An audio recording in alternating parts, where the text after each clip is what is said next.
兴勃勃的印度在近日又公布了新型双发舰载机的研发计划，并且声称只需要12年的时间就可以上舰，取代俄制的米格29K 战斗机。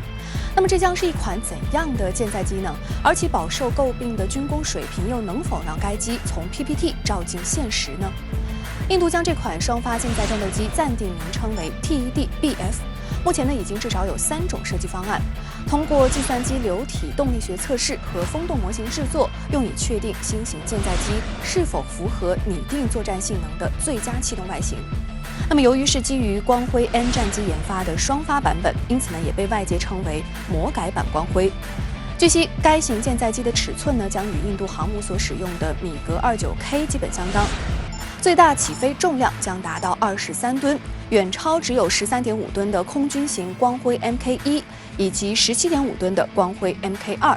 那么，印度还宣称 TED-BF 将具有9吨的有效武器载荷能力，将会安装2台美制 F414涡扇发动机，最高时速可以达到1.6马赫。而按照印度高层的设想 ，TED-BF 双发舰载机拥有极其优异而全面的性能，将可以比肩美军的 FA-18EF 超级大黄蜂舰载机。从目前公布的概念图来看在其机体设计上主要有6大亮点。第一是增加了一对近距耦合式压翼，以增加升力和机动性。第二则是采用了机背保型油箱，有望大幅的改善光辉战斗机腿短的毛病。目前光辉战机的内油航程仅有800公里，在3代机里是最短的，甚至还不如米格21。那么第三该机在机腹还设置了4个半埋式的挂架，使得外部的挂架达到了13个之多。这个外挂数量基本上可以匹敌台风和阵风战机的水准。第四该机在机头的位置还安装了前视红外光电传感器，具备一定的探测隐身飞机的能力。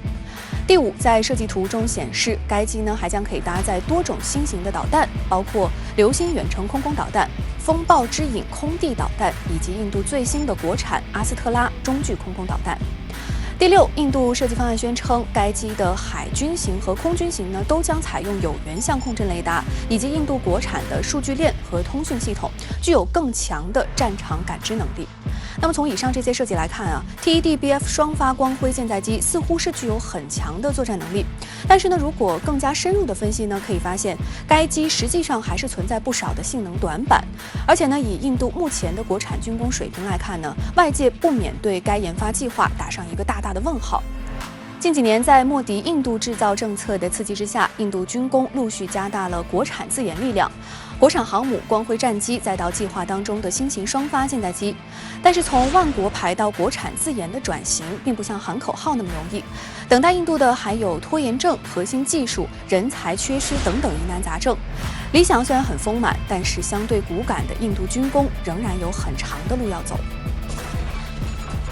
据印媒报道，印度海军将于2020年底接收首批3架 MH-60R 海鹰多用途海上直升机。据了解，今年年初，印度与西科斯基飞机公司签订了一份价值9.05亿美元的合同，为印度海军提供24架 MH-60R 海鹰多用途海上直升机。即将交付 MH-60R 是从美国海军的库存中抽出了3架，提供给印度海军，以便其能够更快地开始训练。而其余21架 MH-60R 将在2021年第1季度后陆续交付。